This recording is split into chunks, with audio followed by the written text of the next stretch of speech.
इसलिए स्वयं आपको ये तप करना पड़ेगा। तुम्हें ही किचंग आतपंग अखा तारो तथागता। ये प्रयास तो आपको स्वयं करना पड़ेगा। प्रयास की शुरुआत कैसे होगी? प्रयास की शुरुआत कैसे होगी? बुद्ध के वचनों को मानेंगे कैसे आप? बुद्ध के वचनों को कैसे मानेंगे? हम कह दिए और आप मान लेंगे? नहीं। जब तक बुद्ध के प्रति श्रद्धा नहीं जगेगी, आप बुद्ध के वचन को मानने वाले नहीं हैं। बहुत सारे वैज्ञानिक बुद्ध को मान रहे हैं, लेकिन जानते नहीं। बुद्ध को मान रहे हैं, हाँ बुद्ध हैं कोई, लेकिन बुद्ध ने जो चर्या बताई वो बहुत सारे वैज्ञानिक माने वो वाला नहीं, कौन से वैज्ञानिक को कह रहा हूं आप समझ रहे हैं, लेकिन उनके जीवन में बुद्ध का कोई भी गुण नहीं है। क्यों? क्योंकि बुद्ध के प्रति श्रद्धा है ही नहीं। इसलिए वो बुद्ध के सामने भी आए तो एक बार ऐसे, हाँ क्या प्रणाम करने से क्या होता है? प्रणाम करने से क्या होता है? लेकिन कहते हैं, हमारा त्रिपिटक कहता है कि अश्राद्धस्य पुरुषस्य शुक्लो धर्मो न रोहति बीजानाम अग्नि दग्धो नाम अंकुरो हरितो यथा।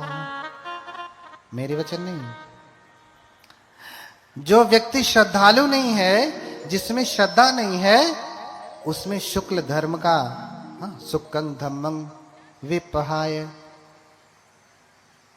पाली में शुक्ल को सुक कहते हैं, संस्कृत में शुक्ल कहते हैं। शुक्ल माने अच्छा कर्म। जिसके हृदय में श्रद्धा नहीं है बुद्ध के प्रति, उसके भीतर धर्म का उदय नहीं हो सकता, कभी नहीं हो सकता है। और मुक्ति प्राप्त करना, भव से पार होना, स्वर्ग वर्ग प्राप्त करना, ये तो बड़ी दूर की बात है, बहुत दूर की बात है, प्राप्त नहीं कर सकते। क्यों? क्योंकि श्रद्धा ही नहीं है। हाँ, बुद्ध से आलवक यक्ष ने प्रश्न किया। आलवक नाम का एक यक्ष हुआ, बड़ा ही सामर्थ्यवान शक्तिशाली। भगवान एक गुफा में ठहरे हुए थे और आलवक आता है। वो गुफा आलवक की थी, आड़वी में। यहीं आपको जौनपुर के आगे जो सुल्तानपुर जिला है उसी में पड़ता है आड़वी, आलवक की गुफा। भगवान वहीं जाकर के तप कर रहे हैं, साधना कर रहे थे। उसी समय आलवक यक्ष आया और देखा कि भगवान बैठे हैं। कहता कि निखमतु श्रमण। बोलिए भगवान बुद्ध की। क्या कहता? निखमतु श्रमण। श्रमण बाहर निकल। बुद्ध भी क्या है? श्रमण है। भगवान बाहर निकल गए। फिर भविष्यतु श्रमण। श्रमण अंदर जाओ। भगवान अंदर चले गए। फिर कहता है निखमतु श्रमण। श्रमण बाहर निकलो। भगवान बाहर निकल गए। फिर कहता भीतर जाओ। भगवान भीतर चले गए। फिर कहता है बाहर जाओ। भगवान बाहर चले गए। फिर कहता है भीतर जाओ। फिर भगवान भीतर चले गए। फिर कहता है कि बाहर जाओ। निखमतु श्रमण। श्रमण बाहर निकलो। बुद्ध कहते कि न खुआ उसो निखिमिस्सामी। नहीं निकलूंगा। हाँ, क्या कहते? नहीं निकलूंगा। यक्ष होते हैं जिसमें मनुष्य और दैवी दोनों गुण होते हैं, शक्तिशाली होते हैं। यक्षो इस प्रकार के गुण होते हैं, बहुत ही शक्तिशाली होते हैं। आलवक सूत्र में इसका पूरा वर्णन है। भगवान कहते हैं नखो आओ सो निखिमिस्सामी। मैं निकलूंगा नहीं। तो कहता है कि नहीं निकलोगे तो जानते हो मैं क्या करूंगा? जानते हो क्या करूंगा? अगर निकलोगे नहीं तो चित्तंगवाते खिप्पिस्सामी। हाँ, हदयंगवा फाले सामी। पादेषु हथंग है त्वा पार गंगाय खिप्पिस्सामी। क्या कहता है कि अगर निकलोगे नहीं तो मैं तुम्हारे चित्त को विक्षिप्त कर दूंगा, हृदय को फाड़ दूंगा, और ये पैर पकड़ के ना, टंगरिया पकड़ के, पैर पकड़ करके गंगा के पार फेंक दूंगा। क्या कहता है? अगर बाहर नहीं निकले तो तुम्हारे चित्त को विक्षिप्त कर दूंगा, पागल कर दूंगा, हृदय को, दिल को फाड़ दूंगा, और पैर पकड़ करके गंगा के पार फेंक दूंगा, जैसे कोई गेंद फेंकता है। हाँ? निकल जा बाहर। बुद्ध मुस्कुराते हैं और फिर कहते हैं, नखवाउ सुपस्सामी सदैव के लोके समार के सब्रह्म के सत्समण ब्राह्मणिया पजाए सदैव मनुष्याय। अरे आउस, मैं किसी ऐसे व्यक्ति को नहीं देखता, इस लोक की तो बात छोड़ो, सदैव के देवलोक में भी, समार के मारलोक में भी, सब ब्रह्म के ब्रह्मलोक में भी, सत्समण ब्राह्मणिया पजाए, किसी श्रमण और ब्राह्मण को भी ऐसा नहीं देखता। यो मंग चित्तं खिपेय, जो मेरे चित्त को पागल कर दे, हृदयं वा फाड़ेय, हृदय को फाड़ दे, पादेषु हत्थं गहेत्वा पार गंगाय खिपेय, और पैर को हाथ से पकड़ करके गंगा के पार फेंक दे। मैं किसी ऐसे व्यक्ति को नहीं देखता। तू क्या फेंकेगा? हाँ, तू क्या फेंकेगा? तेरा क्या सामर्थ्य? तू तो ना देव है, ना ब्रह्म है, ना महाब्रह्मा है, न कोई योगी श्रमण है, न कोई योगी ब्राह्मण, या ब्राह्मण अर्थात ज्ञानी।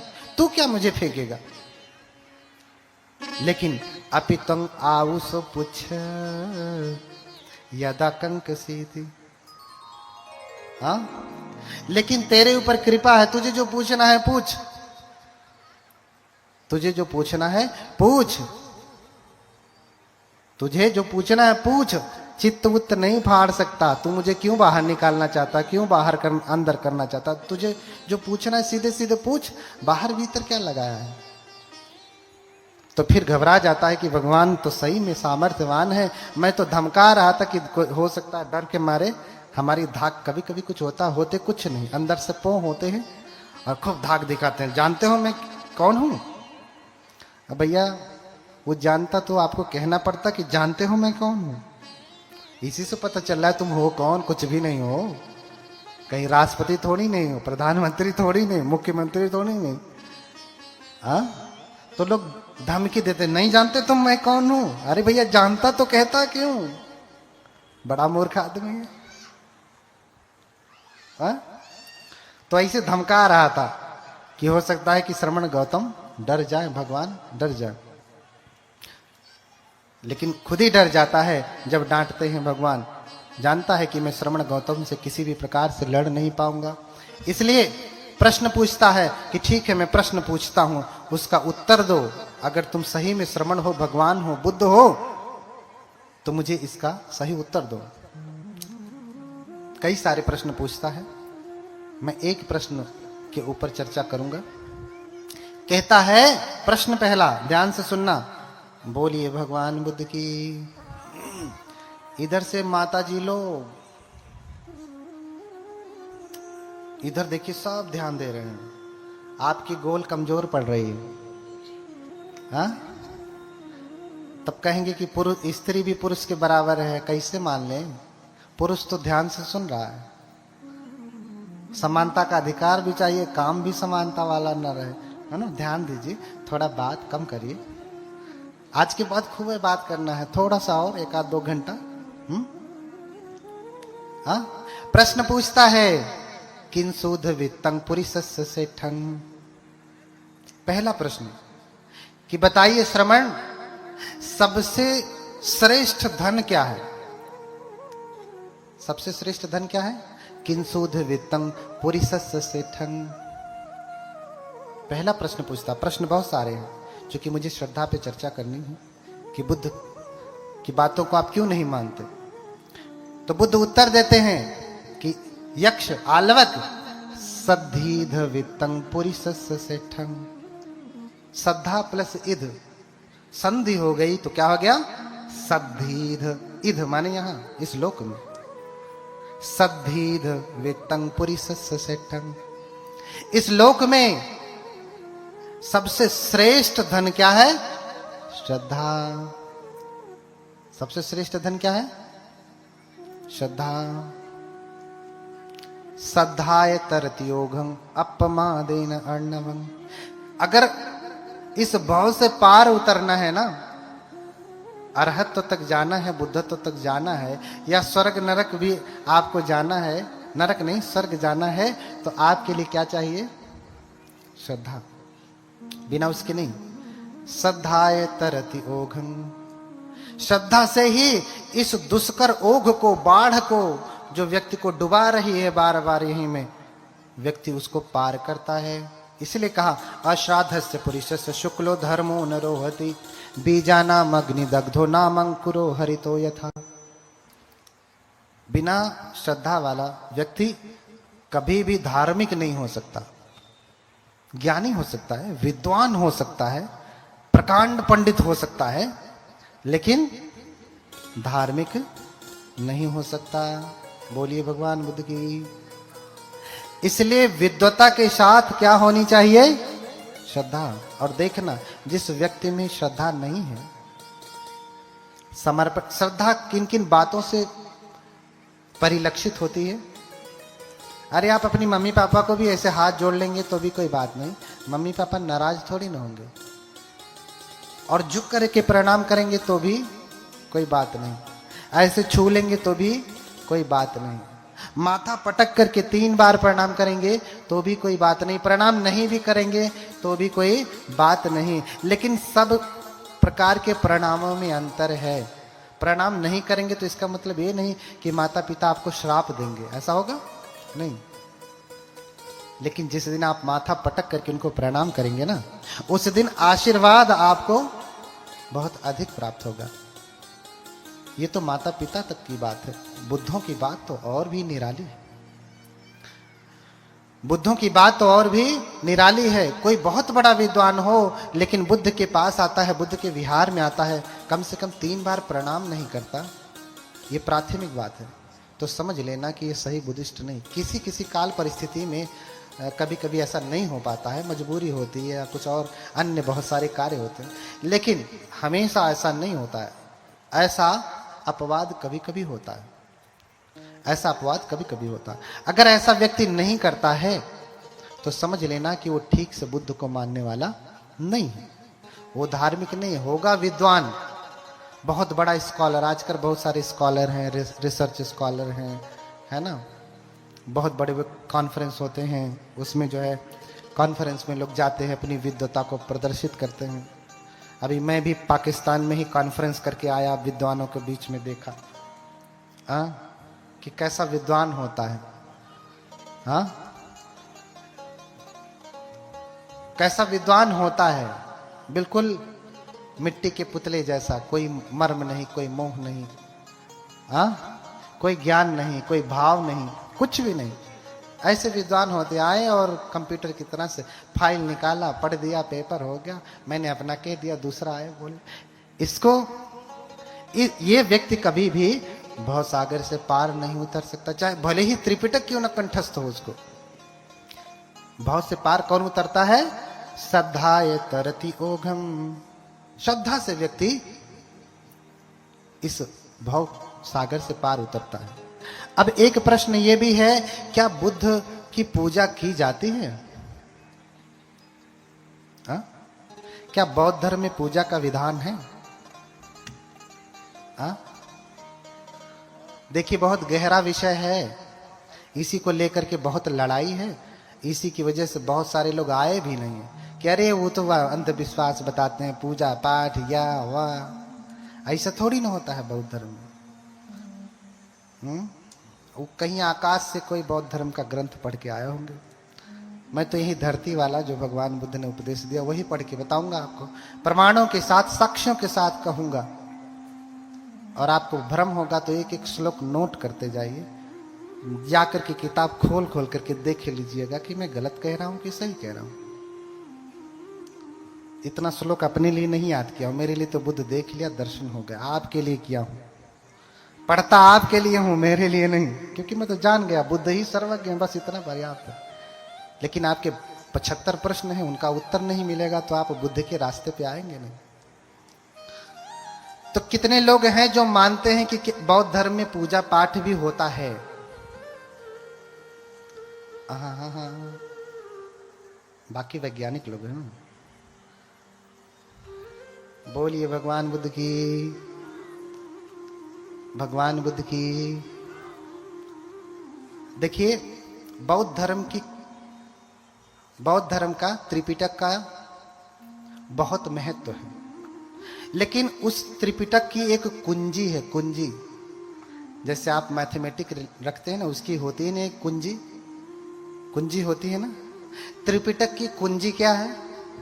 जो हाथ नहीं उठाए हैं जरा वो बताएं। इधर विद्वान वर्ग बैठे हैं सोफा पे। त्रिपिटक की कुंजी क्या है? त्रिपिटक की कुंजी है मिलिंद प्रश्न।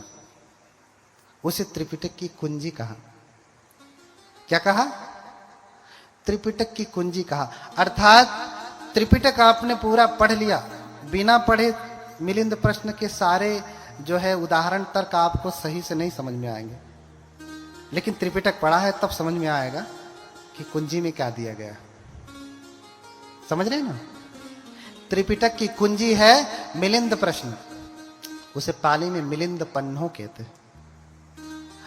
मिलिंद प्रश्न में ऐसे ही राजा मिलिंद बनते नागसेन से प्रश्न करते हैं